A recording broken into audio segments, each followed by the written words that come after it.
when I went to Israel, immediately after their attack by Hamas, 8 days later, whatever it was, and I told him we were going to help. And I said, but Bibi, I said, you can't be carpet bombing these communities. And he said to me, well, you did it. You carpet bombed, not his exact words, but you carpet bombed Berlin. You dropped a nuclear weapon. You killed thousands of innocent people because you had to in order to win a war. I said, but that's why we came up with the UN.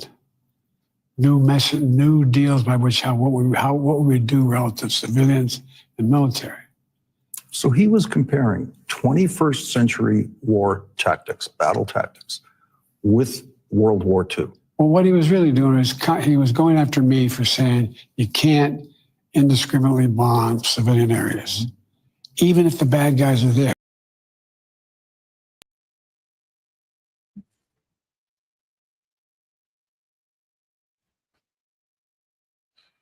Oh, if only to get to one bad guy.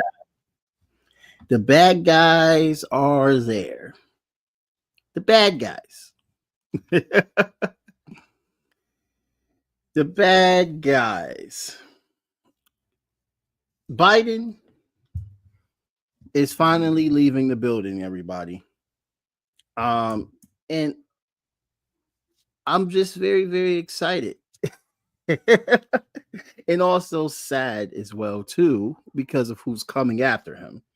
It's a very bittersweet situation. My name is Jamar Jabari, and welcome to I don't know what to actually call this. I'm just live streaming right now. I was supposed to be live streaming on Red Note, but we're going to have to figure that out for later.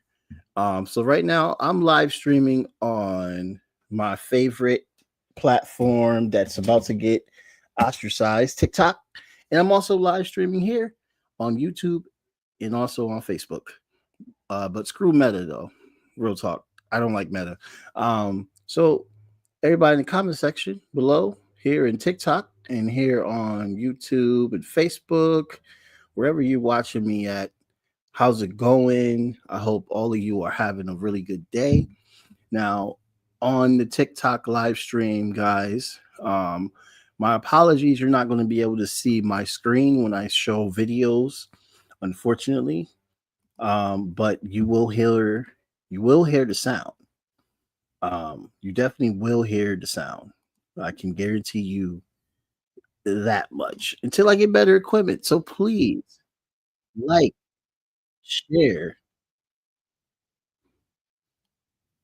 Oh, sorry, technical difficulty. So please like, share, and comment. If you got any questions, definitely please put it in the comment section below. We're going to be discussing my reaction to. We're going to be talking about a few things. I don't want this to be a long live stream, but there's a lot that has been going on in the media. There was a ceasefire between Hamas and Israel. And it's kind of funny. We'll go into details about that because this is the same ceasefire platform that Hamas has already agreed with multiple times in the past, and Israel denied that ceasefire. So we're going to talk about that. We're going to also talk about what Blinken is dealing with the verbal abuse everywhere he goes. We're definitely going to talk about Blinken not having a good time. And then we're also going to talk about the TikTok ban. But how the TikTok ban has turned into a new wave with Red Note and Lemonade. And we're also going to talk about the state of the Democratic Party. That will be the final thought, the state of the Democratic Party. So please like, share, follow. My name is Jamar Jabari. I am a musician / political commentator, and I have a podcast that is called Jabari Vok Podcast. And I also have a podcast that films weekly live called Unsavory Politique, which is bi-weekly, every Thursday, bi-weekly 8:30 p.m. Eastern time. Unsavory Politique is hosted by myself and also with Florida-based historian and journalist Alex Suarez. Our next taping of that show will be the 23rd. So please go ahead, like and share. And free Palestine, by the way, free Palestine. We have a ceasefire, but we still have a long way to go. So I wanted to first talk about, well, let me replay the video because I see there's some new faces that are in the live stream. So let me replay the video real quick so people get an understanding on what we are going to be discussing.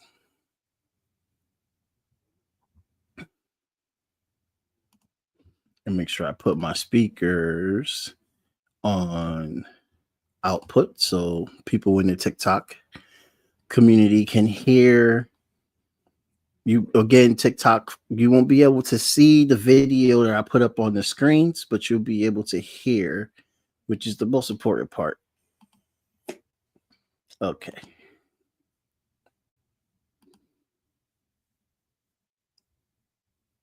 And I hope everybody out there is having a really good day. And also, again, I'm sorry about Trump. I'm sorry. I'm very sorry that we have to deal with another 4 years of Donald Trump. But I think what should happen is that that's the wrong video. Let me get the right video. I think what should happen is that we start mobilizing, guys. We got to start mobilizing. We got to start getting out there. There is a rally here in Connecticut that basically is for Palestine. It's going to be a very mass demonstration. It's going to be on the New Haven Green. So I know that once in a while, people in Connecticut check out the live stream. I run into some people, and last time I was at a Palestinian rally, and there was about over 50,000 people that was watching the live stream. Shouts out to all those people that tuned in that day. And like 2 people actually like came in from the live stream. They came to Yale from the freaking live stream, which is really, really dope, bro. Really, really dope. So I'm very, very happy that that happened because, you know, that was a very great emotional day. We had Yale students that were basically protesting. They was basically protesting. They had an encampment, and Yale students were getting arrested. And the reason why they had this encampment was because they were protesting the genocide that's happening. So fast forward to now, you know, all the work that Americans have done to show the Democratic Party, and we have to single out the Democratic Party because they were the ones that were spearheading and funding this genocide. And the only argument they had is that Trump was going to be worse. And we're going to talk about that as well, too, when we get into the Trump part on the ceasefire. Okay. So I'm going to replay this video real quick. I played it in the beginning, but we have some new people here. So I want them to also hear this video as well, too. This here is Joe Biden in his last interview. It's a 43-minute long interview. I'm not going to play the whole thing. I'm only going to play a clip where he talks about how Bibi Netanyahu justify carpet bombing Gaza. Now, if you see the photos of Gaza, I don't want to show photos of Gaza because whenever I show photos of Gaza or anything that's that extreme, YouTube and all the powers that be, they like to try to take the video down or demonetize, you know what I mean? So I'm not going to show any video. So please go and look. Please check it out for yourself. Check. This is all handy dandy with me talking about it and everybody else telling you what's going on, but it's always good to check things out for yourself. So this is Joe Biden's conversation that he had with Bibi about carpet bombing. So let's listen to that. When I went to Israel, immediately after their attack by Hamas, 8 days later, whatever it was, and I told him we were going to help. And I said, but Bibi, I said, you can't be carpet bombing these communities. And he said to me, well, you did it. You carpet bomb, not his exact words, but you carpet bomb Berlin. You dropped a nuclear weapon. You killed thousands of innocent people because you had to in order to win a war. I said, but that's why we came up with the UN. New deals by which what we do relative to civilians and military. So he was comparing 21st century war tactics, battle tactics, with World War II. Now, people who follow Israeli politics and people who follow Israeli media, that excuse that Bibi Netanyahu is a very common excuse that even the president of Israel said himself. And a lot of different officials in Israel have mentioned that excuse as being the reason why they are killing innocent people in Palestine. Now, so far, we had Lancet give out numbers in the middle of the year where they said about 193,000 Palestinians have died during this incursion. But now, 15 months later, we are now seeing numbers that is about over 300,000 people have died in Gaza alone. And this doesn't count the bombings in Lebanon that Israel has been doing under a ceasefire. But mind you, they had a ceasefire. This is why people are not really trusting if Israel is even going to have this ceasefire with Hamas, because they have literally just said we're going to do whatever we want no matter what ceasefire goes on. And look, that is exactly what happened in Lebanon.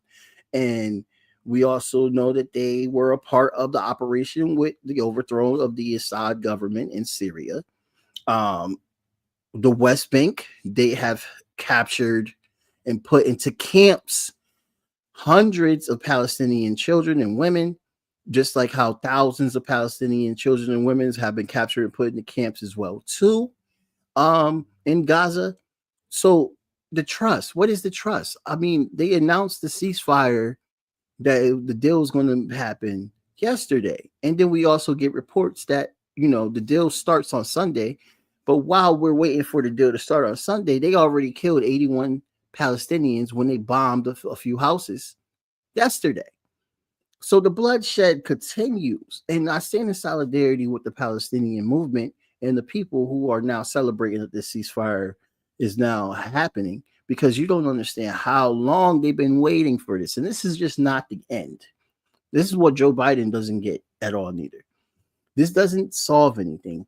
And we know that Trump pressured, because the officials in Israel were complaining that Trump pressured them for this ceasefire. This is the same ceasefire initiative that was proposed to them earlier on, and Hamas agreed to it, but Israel denied it. The only reason why Israel is denying the same is not denying, but is accepting the same ceasefire proposal is because of the pressure that Trump put on them.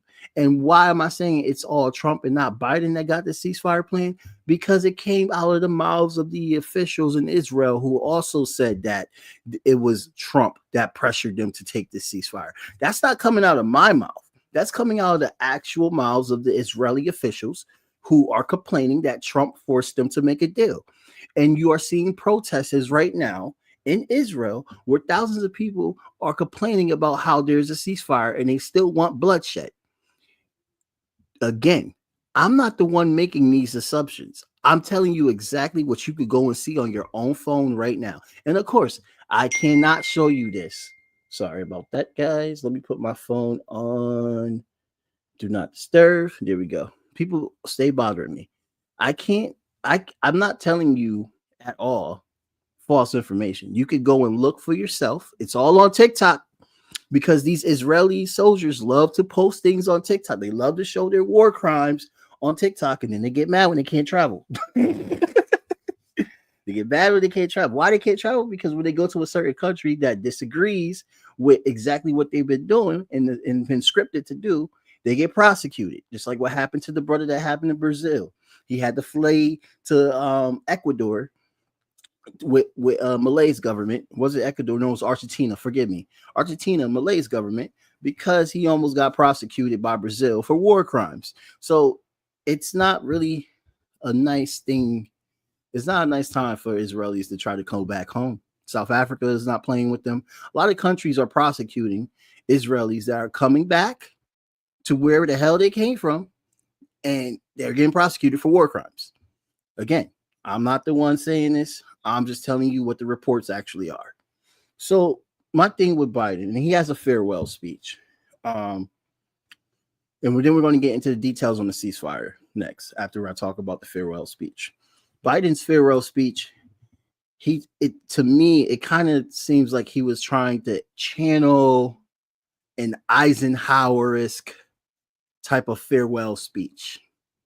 And the reason why I say this is because Eisenhower was a general. Eisenhower was involved with a lot of bloody conflicts.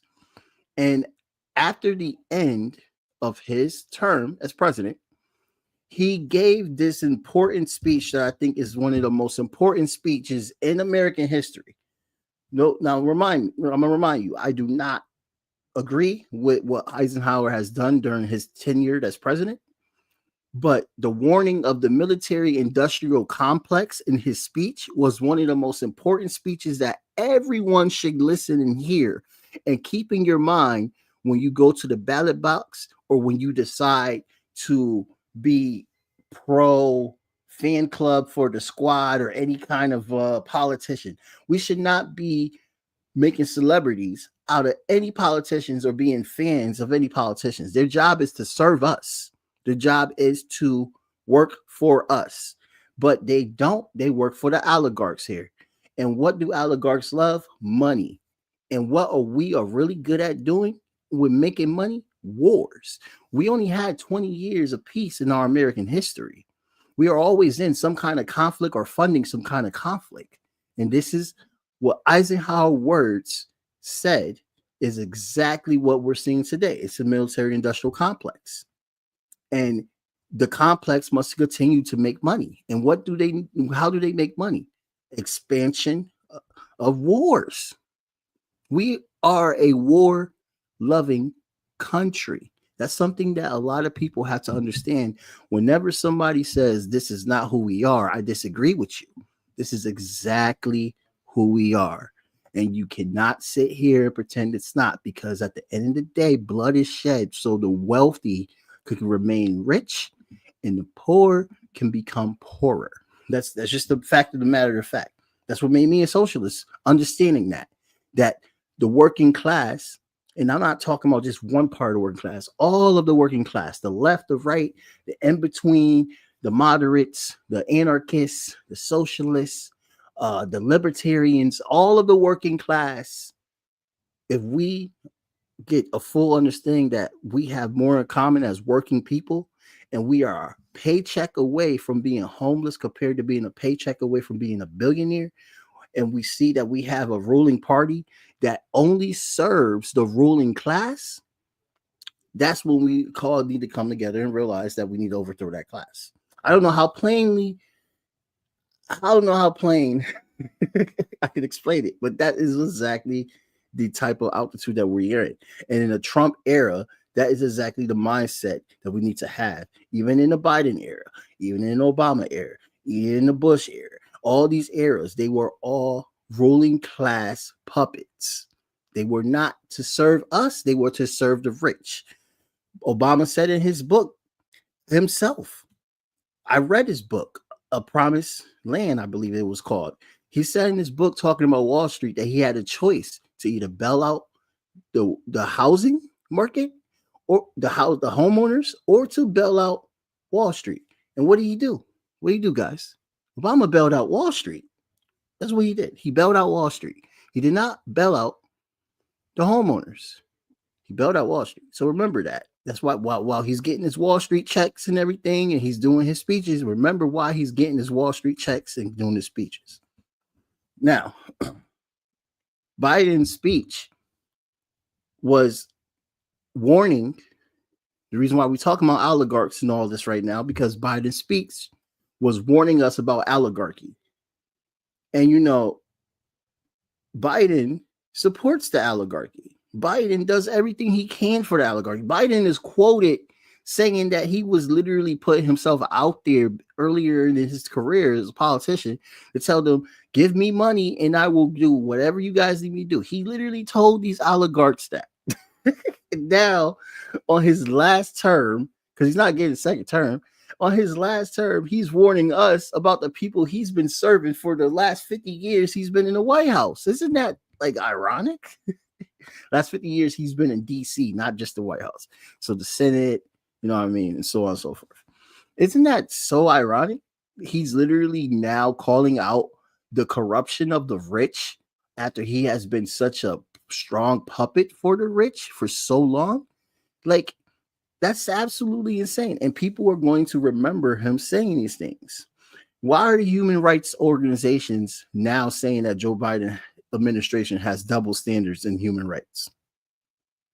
Because of Gaza. And why is Gaza such a big issue? Because we give billions of dollars to this government called Israel that cannot survive without us. And they are literally colonizers. The government of Israel, they're colonizers. They stole the land, and now they're trying to legitimize themselves. But October the 7th happened, and they couldn't legitimize themselves. And after October 7th, they showed exactly who they are, where they murdered. And up to date now, in the last 15 months, they have killed over 300,000 Palestinians, probably more than that. But so far, all they can tell is 300,000 Palestinians. And they keep trying to say, oh, it's only 40,000. It's only 50,000, as if that's anything less. There's still 10 times 10 times 10 more than what happened on the attack of October 7th. And now we're at 300,000. And they're trying to annex northern Gaza. And they're trying to annex the West Bank. Annex means steal. Steal. Plain and simple. It means steal. They want to steal the land. Where does these Gazans, where do these Palestinians go after they are free in the prisoner exchange? Because from my understanding, now we're going to start getting into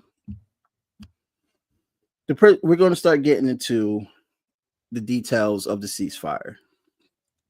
Now, for people to understand, Qatar was also very big and influential.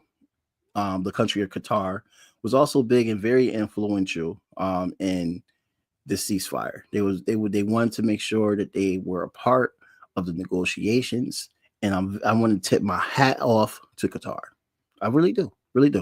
You can't really see the information on the screen, guys.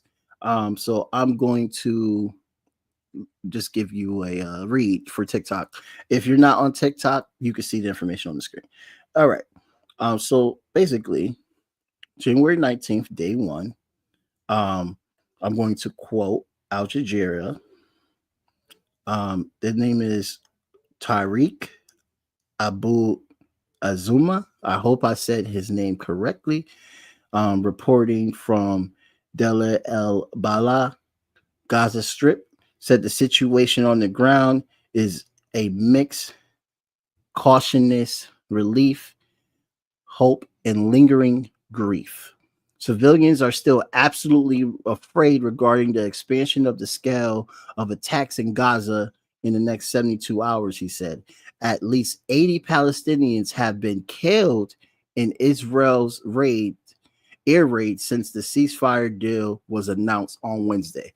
80 Palestinians have been killed since the ceasefire has been announced yesterday. No, today's Friday. 2 days ago, last Wednesday. 80 Palestinians have been killed since the ceasefire has been announced. Does that sound like Israel keeping up to their bargain?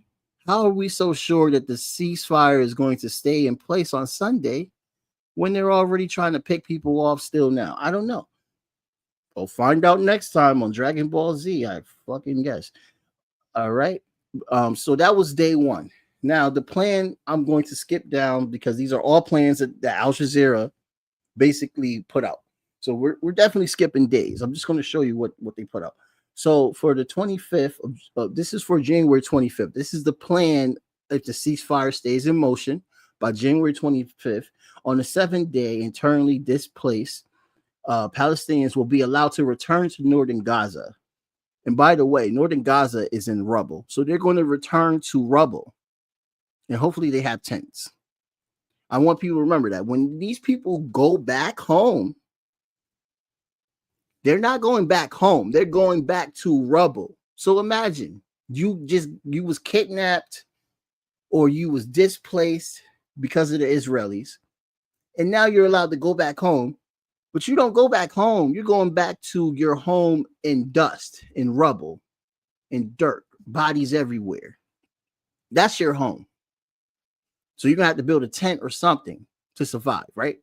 All right. So cars and any non-pedestrian traffic will be allowed to return north of the Nebrazine corridor, which divides Gaza between north and south after vehicles inspect, which will be performed by a private company to be decided by mediators in coordination with the Israeli side. Several Palestinians told Al Jazeera they plan to return to their towns and villages the moment they get the opportunity from the 90% of Gazan population has been forcibly displaced due to the war. As soon as there is a ceasefire, I will return and kiss my land in Beti Hanun in North Gaza. Muhammad, age 66, said. So yeah, they're basically going back to nothing, and that's very, very sad because, like, imagine, dude, like, all right, LA fires right now, real quick. The LA fires, dude. Oh my God. Like, think about what the working class people are going through in LA, and then times that by 1,000. That's what Gazans are going to be dealing with once they return home. They're going to go home to nothing, and it's very freaking sad. We're moving on. February 3rd, that's day 16. So by this time on this ceasefire agreement, no later than day 16 after the start of the ceasefire, the parties agreed to start negotiating the second phase. All right, February 9th. This is supposedly on the 22nd day of the ceasefire. All right. On day 22, civilians will be allowed to return north from both Al Rashad Street and Salah Den Street within inspections. March 1st, day 42. This marks the end of phase 1. By this date, 33 Israeli captives have been released in exchange for 100 Palestinian prisoners. Now, this part right here, pay attention to what they say right here, because this is the part that concerns me the absolute most. And again, if you're on TikTok, you're not going to be able to see it, but I'm going to read it out loud. But if you're on YouTube, Facebook, you're all good. You can see what I'm reading out loud right now. It is also the start of phase 2. If things move according to plan, this includes the release of the remaining captives, which are believed to be a number of 65. In exchange, Israel is to commit to withdraw from Gaza and respect the permanent ceasefire up to 49 up to 94 Israeli captives dead or alive will be free for the exchange. So remember, there was a few hundred of Israelis that were kidnapped, and they were held, they said, maybe underground in the tunnels and stuff like that. Israel, they didn't apologize for it, but when they started bombing, they killed a few of their hostages. Not a few, they killed a lot of their hostages when they were bombing. So the estimate number of hostages that are still alive is about 65. And they're saying by day 42, they are looking to release them. If the ceasefire remains permanent, by day 42, which is March 1st, the hostages should be going home. In exchange, they said the first wave is going to be 33 Israeli captives, and then the second wave will be 65. Now, what really bothers me is the Palestinians, on how many Palestinians are going home, because remember, while the media is constantly talking about how there's so many hostages, that's a few hundred and then now it's like 65 because Israel bombed and killed their own people. There's like 9,000 Palestinians, which is mostly women and children, that are in detention camps right now that are literally not charged of any crime. They just been rounded up, just like how they used to round people up in Nazi Germany and brought them to concentration camps, these prisons. These prisons are the same thing. Honestly, you cannot tell me that it's no difference. So they're saying that they're only going to exchange 100, and there's thousands. Only 100. I have a problem with that.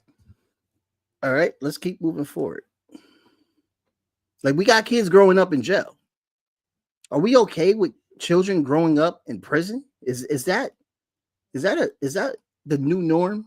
Children growing up in prison? Is that okay? I mean, it sounds to me that it's okay to them. Like, it's okay that they can put all these kids in jail, and you have literally kids growing up in prison, bro. In prison. That doesn't sound wild to you. I don't know what will sound wild to you. Day 50.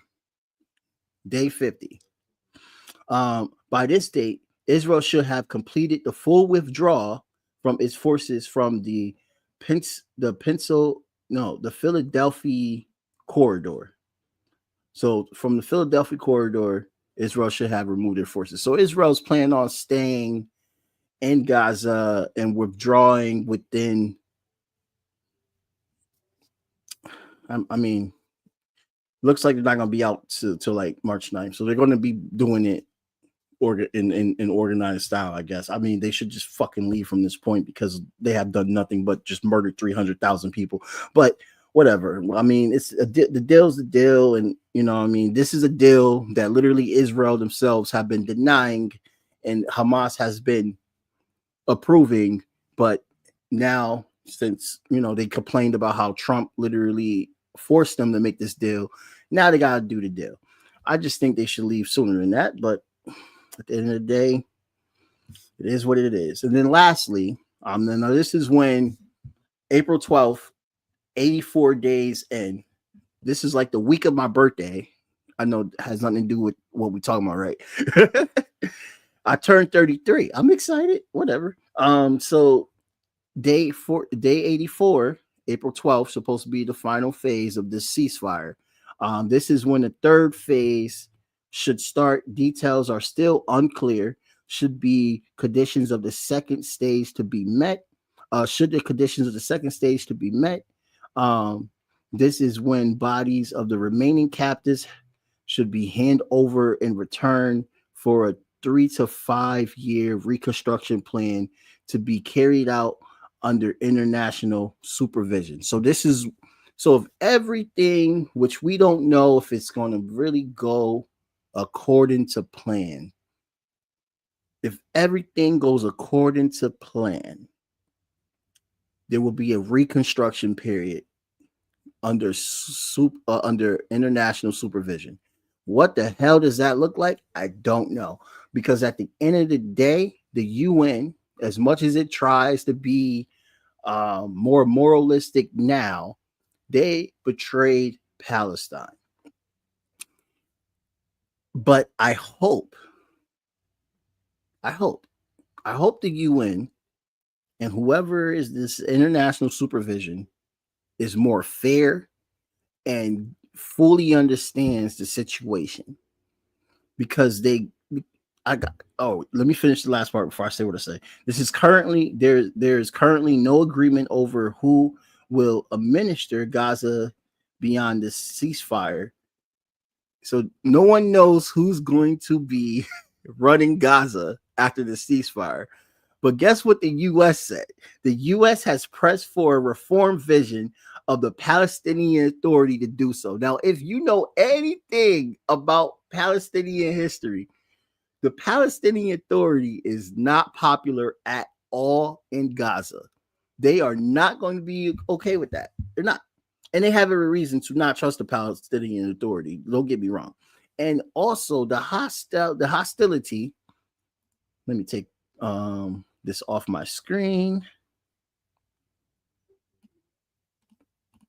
All right, it's off my screen. So the hostility between the Palestinian Authority and Hamas was created because of the funds that Bibi Netanyahu, and this is all out in the open, people. I hope you got your Googles out when I talk about these things, because I want you to Google this information. I don't want you to sit here and pretend that, oh, he's just saying anything.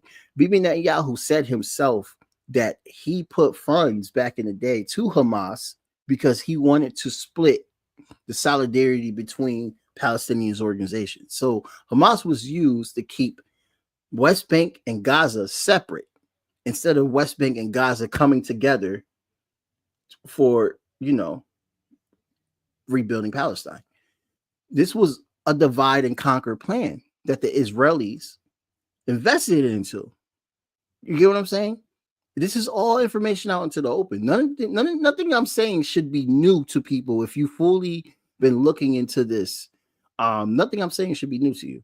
They invested it into a divide and conquer plan between Hamas and the Palestinian Authority. This is what Bibi Netanyahu did himself. He put mad money into Hamas around that time just so he can get them to beef with the Palestinian Authority. And guess what? It happened. They had a war. They had a small civil war, guys. It happened. They fought. They killed each other. And then it ended up with the split where Hamas controls Gaza and the Palestinian Authority controls the West Bank. This is how things happen. And also, when you look at the camp in Jenin, the Palestinian Authority, they had people hired by Israel that was shooting other Palestinians. This was recent. They were trying to quell the uprising. That was the whole reason why they did what they did, to quell the uprising. So the Palestinian Authority is not trusted in Gaza. So I don't know why the U.S. just always seems they can just tell people what to do. Why do my country feel like they can just go around and just tell people what to do all the time? It's just so ridiculous. Your advice, Washington, does not help. Your advice, Washington, makes things worse.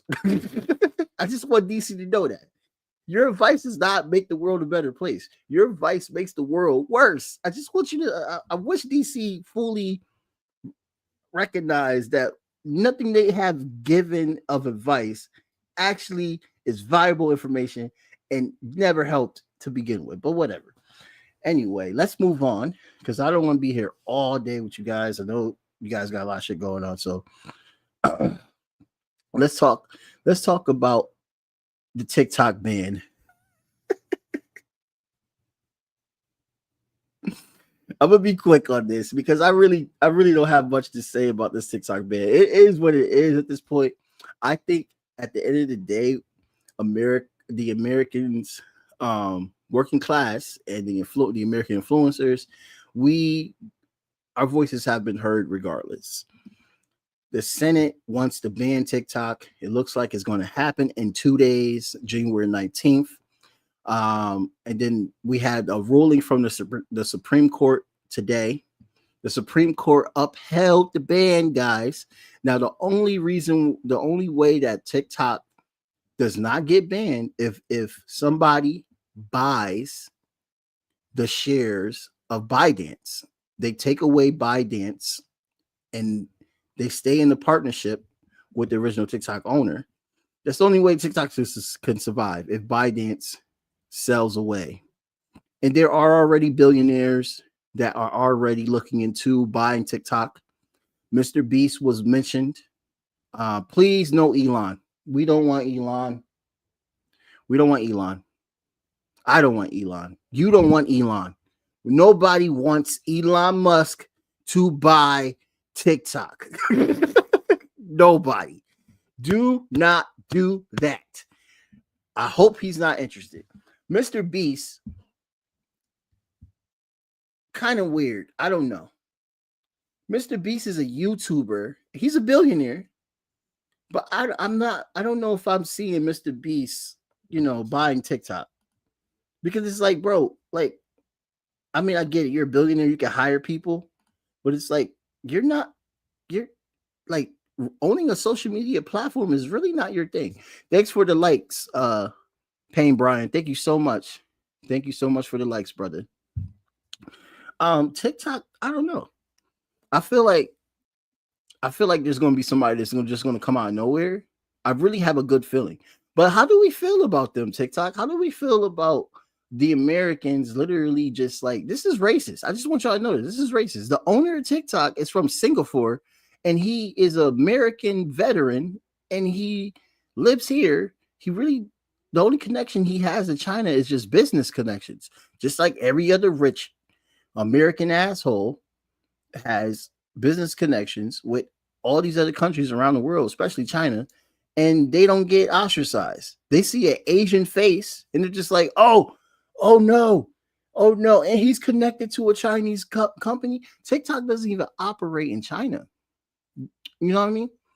But since they want to do all these things, I guess now we're gonna be Chinese citizens because now everybody's like, screw you, Senate, screw you, Supreme Court. We're going to go to red note. We're going to go to lemonade. And yes, they can ban lemonade. They can ban red note as well too. But we're literally in a time where there's always alternatives every freaking where. Like you can't really stop it. The reason why TikTok is being banned is because TikTok, and they wasn't a part of this at all. The owners of TikTok. I'm not bigging up the owners of TikTok. I'm not bigging up the officials because they have NATO officials in TikTok. That I have criticisms about how TikTok is established with the ruling class. They are also complicit, just like Facebook and Meta is, and just like X is. They are complicit in a lot of ways with suppression and stuff like this of voices. But on TikTok, you do get a lot more variety of seeing the alternative and also seeing what's going on. You have Palestinians on here showing what's going on. You have stupid IDF soldiers showing their war crimes on here. It's like Israel exposed themselves. If this whole TikTok ban was about Israel, they exposed themselves. No one told the Israeli soldiers to film their war crimes on TikTok. Nobody told you to do that, bro. If you're complaining that TikTok is making you hate Israel, why are your soldiers on here showing war crimes? They exposing themselves. I'm just telling you right now. They got nothing to do. It got nothing to do with it. And yes, I agree with you, Miguel. Miguel says Mr. Beast is a Elon wannabe. Yes, he is. Yes, he is. I just don't see it. I don't understand why Mr. Beast would want to buy TikTok. I don't get it. But I'm not rich. And thank God I wasn't raised rich because I swear I would be a bloodsucker just like all of them. And I don't want to be a bloodsucker. I don't. I mean, I like vampires, but they don't suck. I mean, never mind. Sounds like a total conversation that I should not be getting to. Anyway.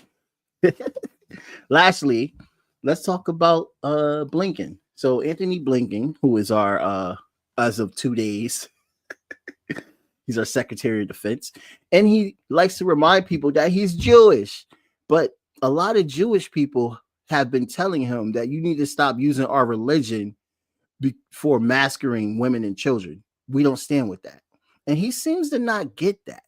He seems to not get that part. He wants to remind you that he's Jewish, but he doesn't want to engage with Jewish people that's telling him, stop using our religion to justify your violence. He doesn't get that part. He rather not see that part.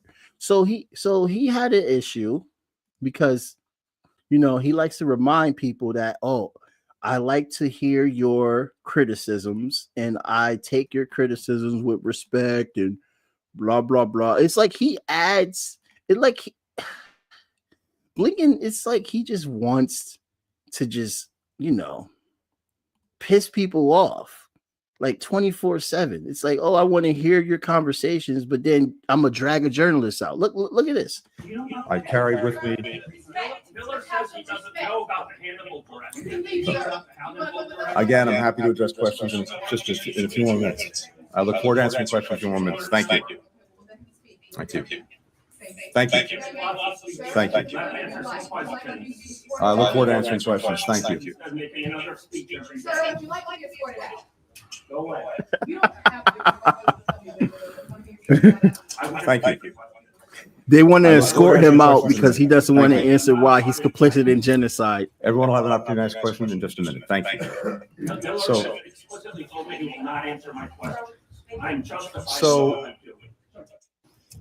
finally, I just wanted to share this morning. Get your hands off me. You can't see it on TikTok Get your because hands I can't put the off stream me. on, but Get they're your starting to hands drag off him me. out. I look forward to answering questions in a few minutes. You know about Israel's nuclear weapons. Everybody from the ICJ. I was sitting here quietly, and now I'm being manhandled by 2 or 3 people.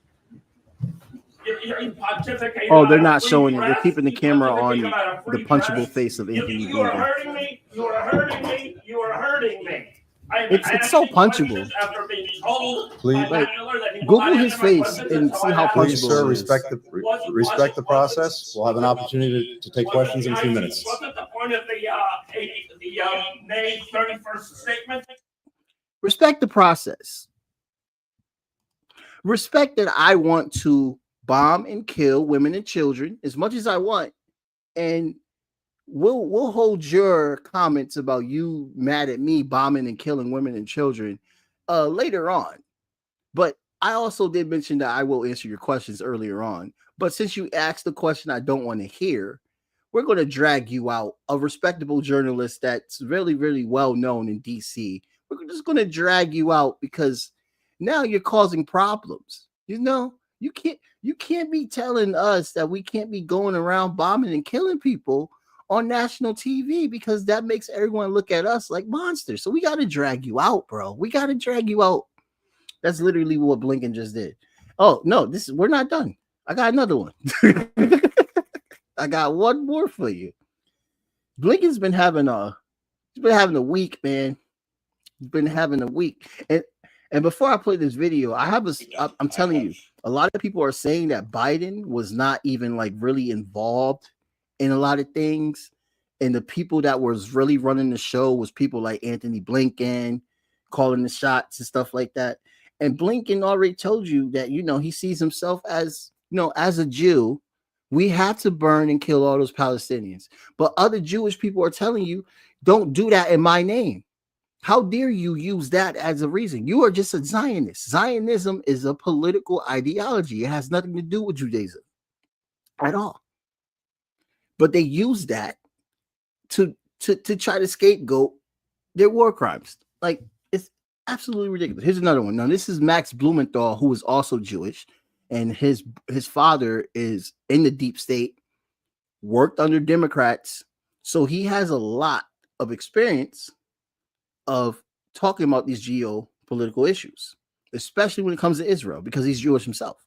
So let's see what Max Blumenthal, and again, the first few parts, you're going to hear him say again, I respect your opinions, and please, you know, if you got questions, we will answer that. So, okay, here we go. Let's see how much let's see how fast he respects those opinions. Let's watch this. Even greater respect, even greater appreciation for you asking the tough questions, for you holding us to account, being on the receiving end. Sometimes that's not always the most comfortable thing, not always the most enjoyable thing, but it is not always the most comfortable thing in our democracy. Reporters in Gaza were on the receiving end of your bombs. Why did you keep the So bombs? The man can't speak. I'm happy to address questions. He's so full of shit. People gotta call him out. Room knows we had a deal, Tony, and you kept the bombs full. I'm happy to address questions when we get a chance. Thank you. Did you want to finish? Why did you allow my friends to be massacred? Why did you? I'm happy to address your questions when we get to questions. Thank you. Thank you. You helped destroy our religion by associating. Yeah, I have a statement. Yeah, I have a statement to make. Thank See you. what I said? White flag before Netanyahu. You waved the white flag before Israeli fascism. I look forward to taking questions when I get a chance to finish my statement. Thank you. Grandfather was an Israel lobbyist. Are you compromised by Israel? Why did you allow the Holocaust of our time to happen? How does it feel to have your legacy be genocide? How does it feel to have your legacy be genocide? You too, Matt. You smirk through the whole thing every day. Oh yeah, you can't see in the video, but bitch ass Matt Miller is also in the room too, and he's smirking. He's smirking. He's been smirking all year while 300,000 Palestinians been slaughtered. He thinks it's funny, honestly. He really does. He thinks it's okay. But this is what I'm saying. We don't have to tell people no more. It's to the point that wherever they show up, they are constantly being put into an uncomfortable state because they are complicit in genocide, and everybody knows it. Everybody knows it. So while the ICC is giving out arrest warrants to dead Hamas leaders, and also giving out arrest warrants to Bibi Netanyahu and his former Secretary of Defense, I believe, Gallant, where are the ICC warrants for Joe Biden's administration?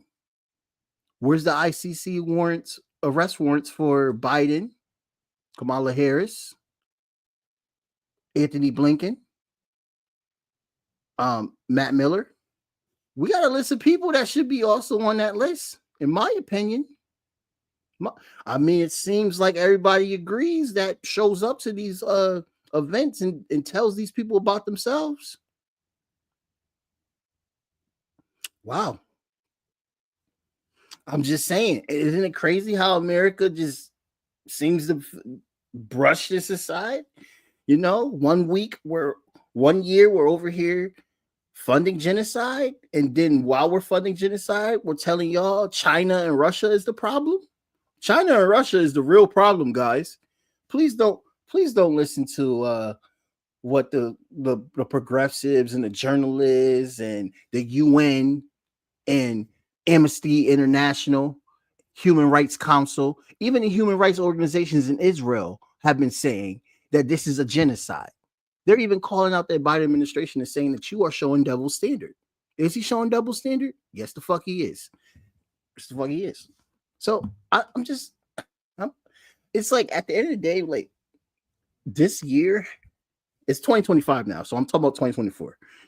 This year, last year, 2024, not only was a historic year on TikTok, shouts out TikTok, Free Palestine. 2024 showed the contradictions and the hypocrisy of the capitalist system. 2024 is the year of hypocrisy of the capitalist system.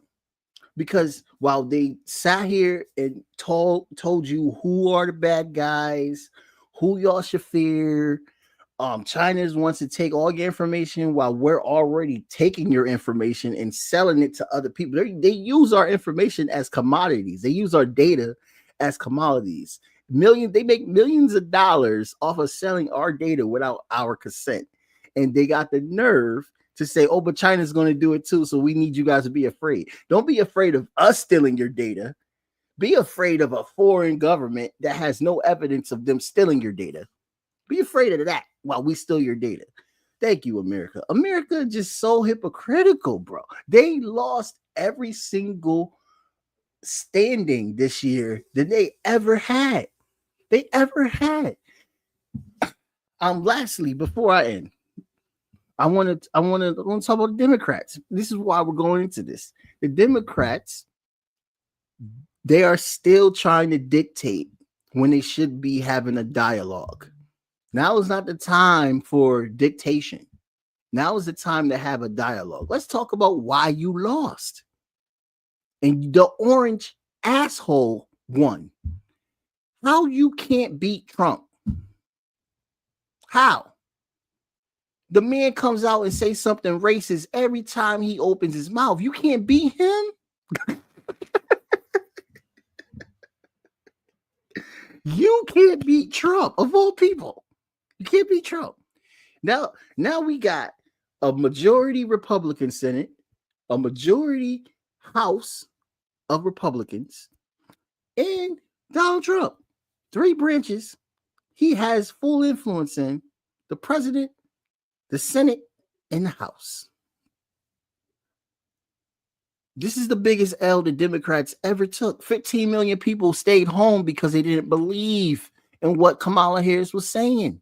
15 million people stayed home, and she lost the popular vote by like almost 10 million votes. Because they tried to run her while they were promoting a genocide. Gaza And the polls already came out and confirmed this. So I'm going to say exactly what the polls are saying. Gaza is the reason why the Democrats lost. They tried to use the media to hide it. I was in those demonstrations where I saw 2,000, 3,000 people, and the media came back and said it was only 200, 400 people. Yes, they lied. New Haven Independent lied. There was 2,000 people at that rally, and New Haven Independent said it was only 200. They tried everything they can. In DC, they said it was like, oh, just like 4,000 people. No, that wasn't a huge rally. It was 400,000 people in DC. 400,000. Led in the coalition saying, no, we don't want you bombing women and children.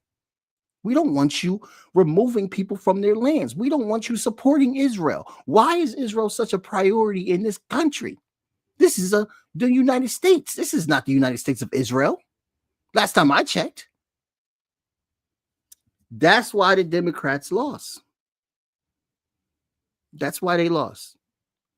Biden waited too long because he knew he was going to lose. He had the lowest approval rating, the lowest.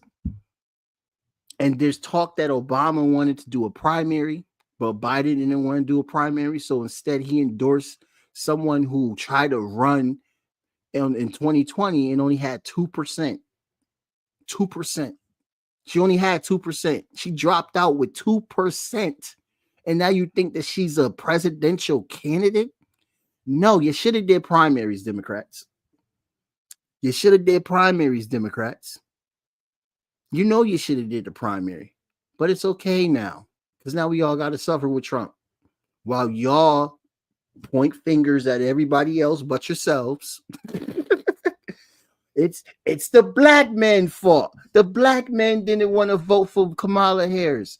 It's the white woman's fault. The white woman didn't want to vote for a black woman to be president. It's your fault. It's your fault. You're out of touch. You're elitist. And you thought that you were going to win an election with bullshit. And that's what you thought. You thought you was going to be able to You raised $1 billion and still lost. You raised $1 billion and you still fucking lost. Make it make sense, Democrats. Make it make sense. I had to enjoy the holidays. I didn't want to go on a rant during the holidays. I had a good time with my girlfriend and her family. I enjoyed my holiday season. But now it's time to let people know why we are angry. We are angry because this country does not take working class people seriously, and they 24/7 promote what the rich want them to do, the oligarchs. And not only does Joe Biden makes a speech warning people about oligarchs while he be doing every fucking thing he can for the oligarchs for his whole 50th year career as a politician, he want to now say, oh, the oligarchs are a problem. Well, the oligarchs are here now, Biden, because of you. We got fucking Vivek Ramaswamy. We got fucking Elon Musk being advisors to the orange billionaire president. The billionaires, the oligarchs are here. And we're going to have 4 years of Republican bullshit. They complaining about DEI, but none of them read what DEI is. White women has literally, with affirmative action and DEI, they have literally been the most to benefit from it. It's in the law books. They fought for affirmative action and DEI alongside with Black, Latino, whoever, non-white men. The only white people that can complain about DEI is white men. DEI goes under everybody else except for white men. Affirmative action goes under everybody else except for white men. Read the laws. Read the freaking laws instead of repeating a lie. That's what we got to deal with. We got to deal with bullshit. They're bringing up trans people again, as if trans people just invaded America and they're trying to steal everything. What? What? The Democrats sold the working class to corporatism. That's what they did. That's their legacy. And now we have to deal with that. Now we got to deal with that. Project 2025. Now we got to deal with that. So when are we going to stop trying to think that the Democrats are going to save us? We need to start thinking that we, the working class, no matter left, right, whatever. When it comes to working class solidarity, we don't be sitting here saying left, right, all this stuff. We need to all come together and build a movement where we take the power, where we take the means of production. I'm talking about socialism. I'm not gonna sugarcoat.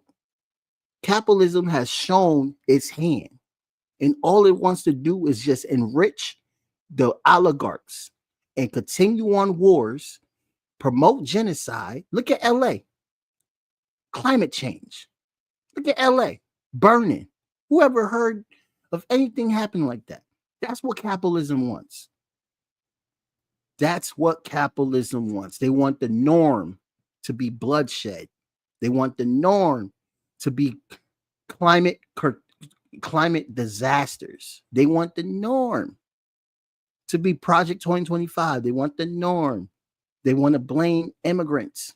That's the norm. The immigrants are the problem, apparently. But we're starting all these wars around the world, making these people want to migrate here because we toppled their government.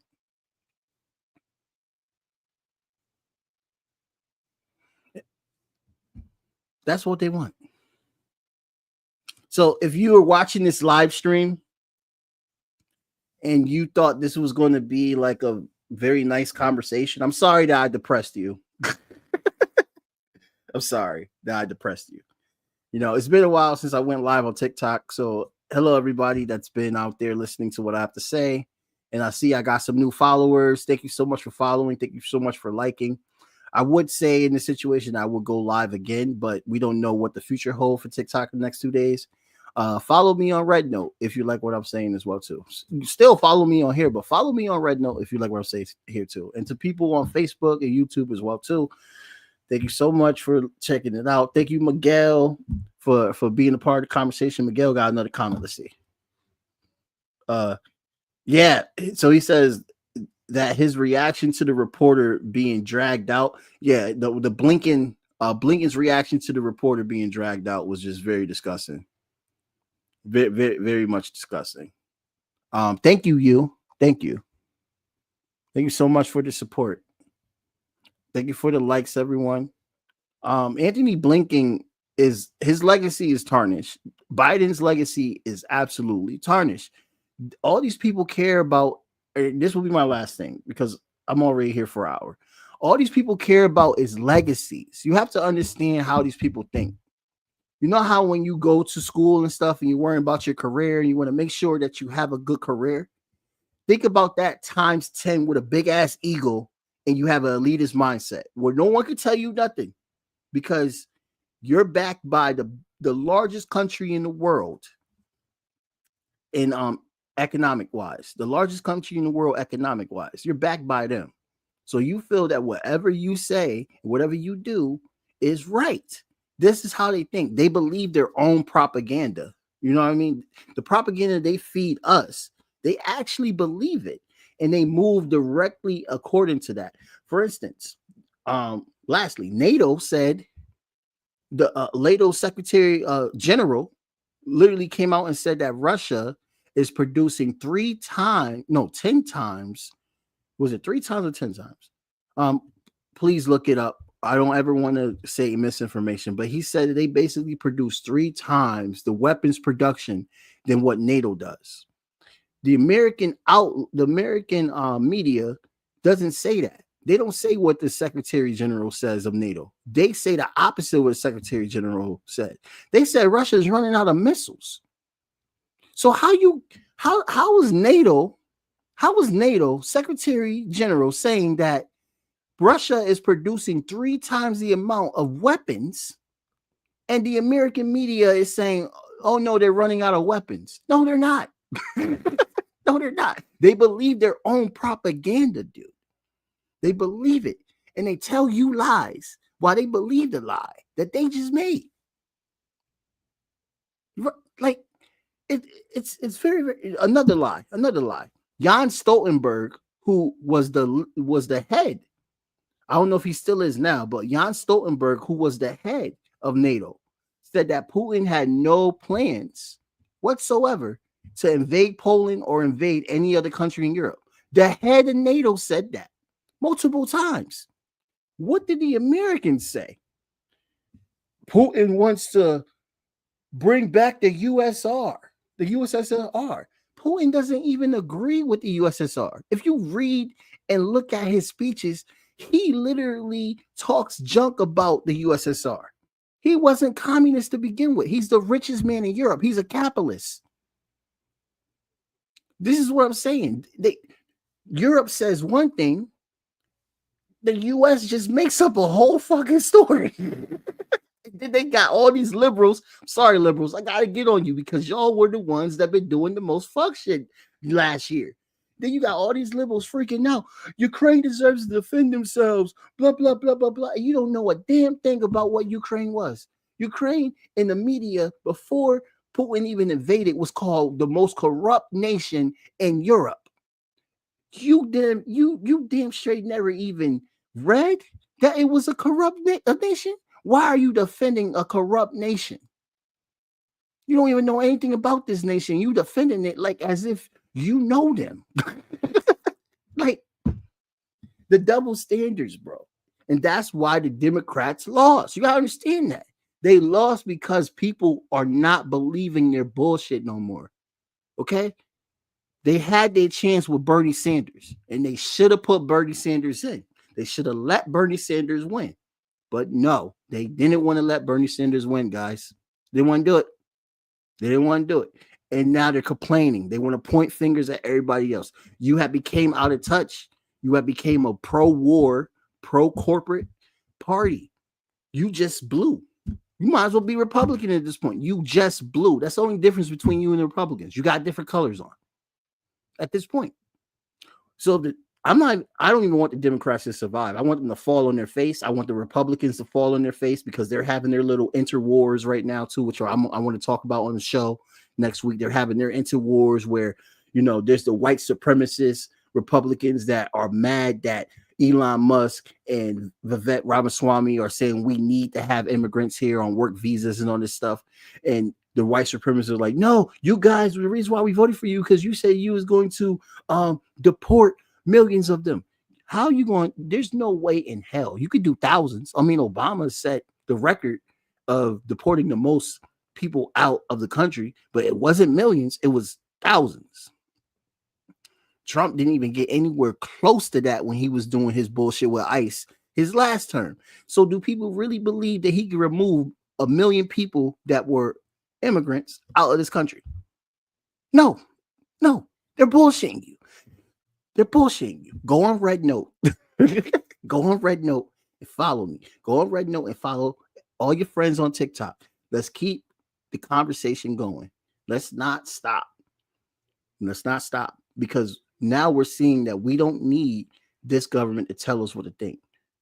We're seeing that we need to be working class solidarity from here and abroad. That's what we need. We need to work to fight for taking away the power of the ruling class and building a means and taking the means of production and building socialism. I'm telling you right now, capitalism is flawed, bro.